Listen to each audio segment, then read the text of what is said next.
እንደምን ውላችኋል የዴሊ ፎረም ቤተሰቦች። በኢትዮጵያ ሰሜናዊ ክፍል በአማራና በትግራይ በሱዳን ድንበር አካባቢ የፌዴራል መንግስትና በህወሓት ኃይሎች መካከል አዲስ ግጭት መቀስቀሱ ይታወሳል። ነዋሪዎችም ድጋሚ ለከባድ የሰብአዊ መብት ጥሰት አደጋ የሚያጋልጥ ግጭት እየተፈጠረ መሆኑን አምነስቲ ኢንተርናሽናል ማስጠንቀቁ እየተሰማ ነው። ዓለም አቀፉ የሰብአዊ መብቶች ተቋም ሰኞ ባወጣው መግለጫ ሁለቱ ወገኖች የንጹሐን ደህንነት ማስጠበቅ ጨምሮ ለዓለም አቀፍ የሰብአዊ መብት መርሆች ህጎች እንዲገዙም አጥብቆ እየጠየቀ ነው። ታዲያ ቅዳሜ ሐምሌ 5 በትግራይና በአማራ ክልል በሚዋሰኑበት አካባቢ የተቀሰቀሰው ግጭት ምን አይነት አስከፊ ሁኔታዎች ሊፈጥር ይችላል? በምስራቅ አፍሪካ ቀጠና እንዲሁም በኢትዮጵያ ላይ ምን አይነት ስጋቶች ደቅኗል? በዚህ ዝርዝር ዘገባ እንመለከተዋለን። የምስራቅና ደቡብ አፍሪካ የአምነስቲ ኢንተርናሽናል ቀጠናዊ ዳይሬክተር የሆኑት ቲገር ቻጉታ እንዳሉት ማህበረሰቡ ቀደም ሲል ለተፈጸሙ አሰቃቂ በደሎች እስካሁን ፍትህና ተጠያቂነት ሳያገኝ ተጨማሪ ስጋት ውስጥ መውደቅ የለበትም ሲሉም ነው የሚጠይቁት።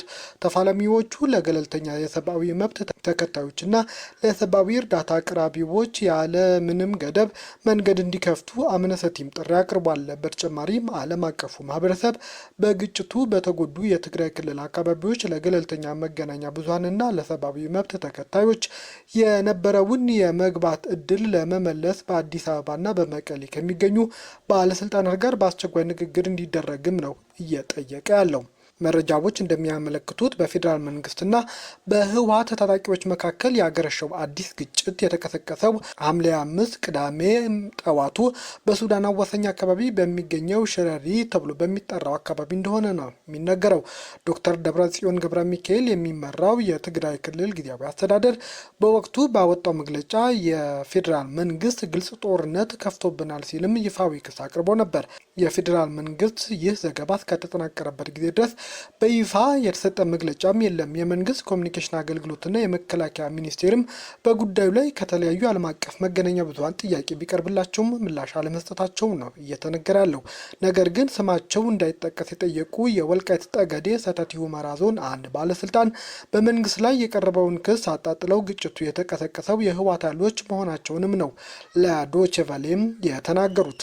የህወሓት ታጣቂዎች ሁመራን ለመቆጣጠር ዓላማ ነበራቸው ያሉት እኚህ ባለስልጣን በፌዴራል መንግስትና በአካባቢው ታጣቂዎች በተለይ የተከዜ ዘብ ጠባቂ ከሚባለው ጥምረት በመፍጠር የህወሓት ኃይሎች ተመተው ሽረርን ለቀው ለመውጣት ተገደዋል ሲሉም ነው ያስታወቁት። በዚህም ባለፈው ቅዳሜ ሐምሌ 25 2018 በምዕራብ ትግራይ ሽረሪ በተባለው አካባቢ የኢትዮጵያ መከላከያ ሰራዊትና የህወሓት ታጣቂዎች አካሂደውታል የተባለው ጦርነት በአሁኑ ሰዓት በአካባቢው በምስራቅ አፍሪካ ቀጠና ትልቅ ስጋትን ፈጥሯል። ውጊያው ተካሄደ ከተባለበት አካባቢ ቁስለኞች ጨምሮ ሌሎችም በመቶዎች የሚቆጠሩ ሰዎች ድንበር ተሻግረው ወደ ሱዳን መግባታቸውንና ማቾችም በሱዳን ድንበር አቅራቢያ አካባቢ መገኘታቸውን ነው እየተነገረ ያለው።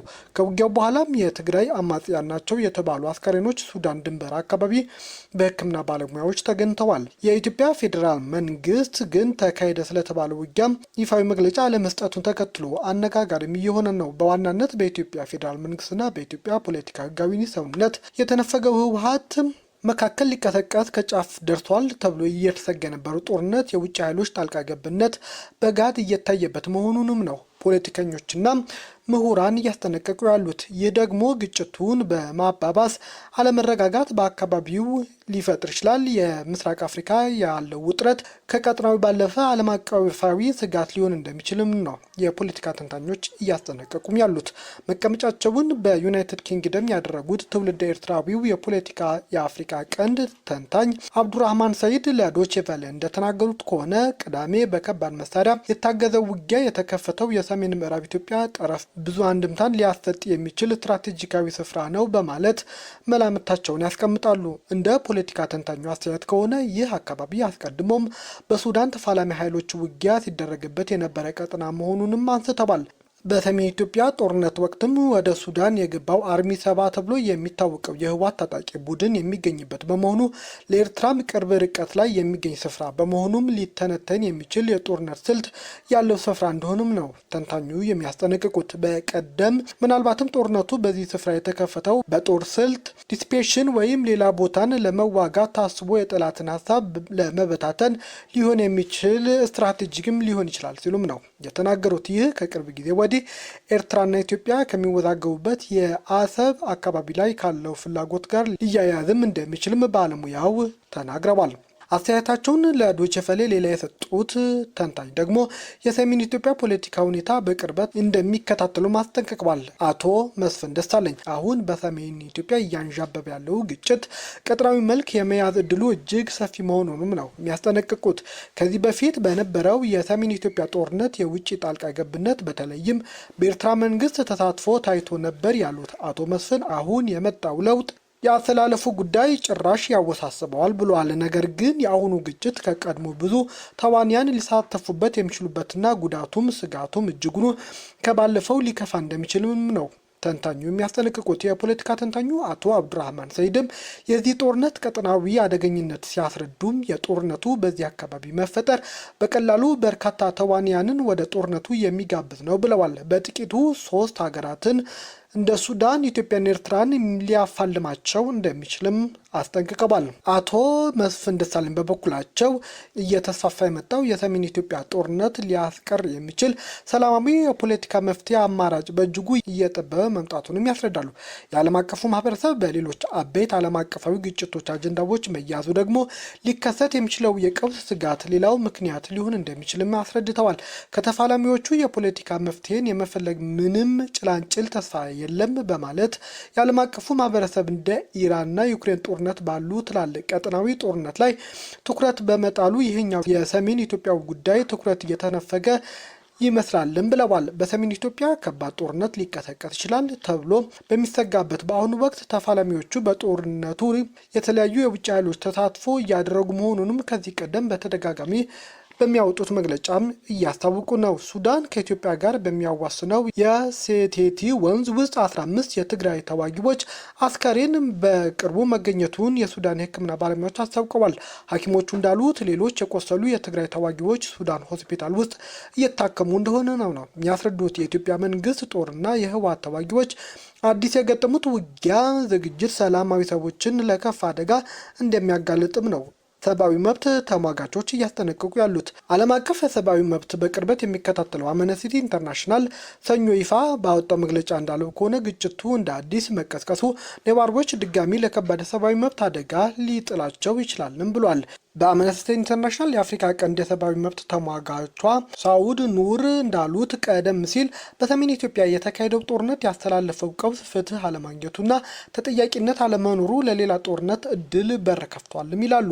ይህ ሁሉ የሆነ ያለበት አጠቃላይ ሁኔታ ዳራ መረዳታችን በጣም አስፈላጊ ነው ይላሉ ፖለቲካ ተንታኙ ከዶይቼ ቬለ ጋር ባደረጉት ቆይታ። በተለያዩ ወገኖች በኩል እንደገና ወደ ሙሉ እርስ በርስ ጦርነት ሊገባ ይችላል የሚል የቃላት ፍልሚያዎች እያየን እንገኛለን ያሉ ተንታኙ ዋናው ስጋት ድርጊት እየተፈጸመበት ያለው ዳራ እርሱም የፍትህና ተጠያቂነት ማጣት በባለፈው ጦርነት በተፈጸሙ ወንጀሎች ላይ ከቅጣት ነፃ የመሆን ሁኔታ እየሰፋና እየቀጠለ በመምጣቱ ነው ሲሉም ነው ያስታወቁት።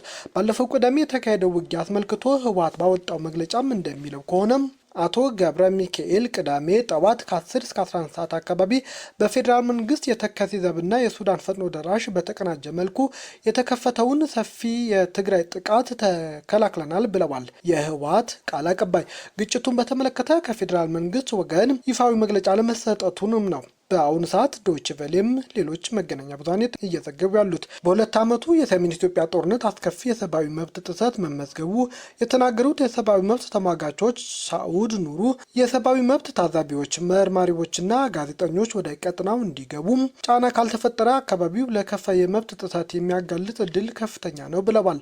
ለሰብአዊ መብት ታዛቢዎች፣ መርማሪዎችና ጋዜጠኞች ትግራይን ጨምሮ በኢትዮጵያ በግጭት ወደ ተጎዱ ሁሉም ክልሎች የመግባት ፈቃድ እንዲሰጥ እንጠይቃለንም ብለዋል። ምክንያቱም ምንም አይነት ነፃ ክትትል ወይም ቁጥጥር በሌለበት ሁኔታ ወንጀል ፈጻሚዎቹ ጥፋተኛ ሆነው ለህግ ማቅረብ አይቻልም፣ የተፈጠረውንም ጥፋት ለመመርመር እጅግ አዳጋች ይሆናል ሲሉም ነው የሚያስጠነቅቁት። ታዲያ ስማቸው ያልተጠቀሰው የወልቃይት ጠገዴ ሁመራ ዞን አንድ ባለስልጣኑም በዶጀፈሌ ለቀረብላቸው ጥያቄ ሲመልሱ ሽንፈት ለማስተባበል ተብሎ የተደረገ ቅጥፈት ካልሆነ በስተቀር ግጭቱ ከመፈጠሩ በፊት ሐሙስና አርብ ዕለት ለብዙዎች ወታደሮች ቅስቀሳ ሲደረግ ነበር።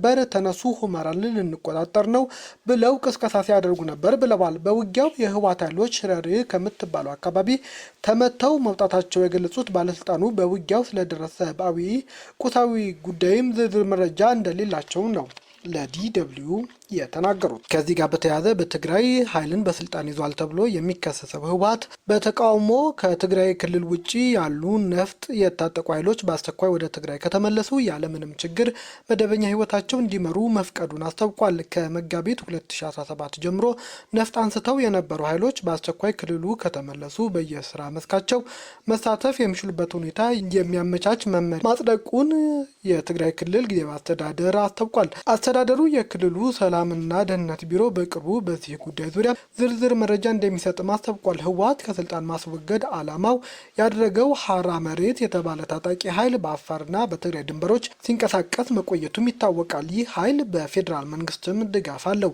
አምነስቲ ኢንተርናሽናል ሰኞ ዕለት ባወጣው ማስጠንቀቂያ መጨረሻ ላይ እንዳለው የዓለም አቀፍ ቀጠናዊ ድርጅቶች የሰብአዊ መብት ምርመራዎች እንደሚቀጥሉ የኢትዮጵያ መንግስትም እንዲፈቅድም ጠይቋል። በትግራይ አዲስ የተቀሰቀሰው ግጭት የአካባቢውን ነዋሪዎች በድጋሚ ለሰብአዊ መብት ጥሰት አጋልጧል። የፌዴራልን የክልል ባለስልጣናት የንጹሃን ዜጎች ጥበቃ ጨምሮ የሰብአዊ መብት እንዲያከብሩም አሳስባለሁ ብሏል። የፌዴራል መንግስትን የትግራይ ክልል ባለስልጣናት ሰሞኑን ግጭት በተከሰተበት የትግራይ አካባቢ ገለልተኛ መገናኛ ብዙኃን የሰብአዊ መብት ተቆጣጣሪዎች እንዲገቡና ምርመራ ለማድረግ እንዲፈቀድላቸውም ነው የጠየቀው። ቤተሰቦቻችን ቪዲዮውን ላይክ አድርጉ፣ ለሌሎችም ሼር አድርጉ። አዲስ የሆናችሁ ደግሞ ሰብስክራይብ በማድረግ ቤተሰብ ይሁኑም። ሰናይ ጊዜ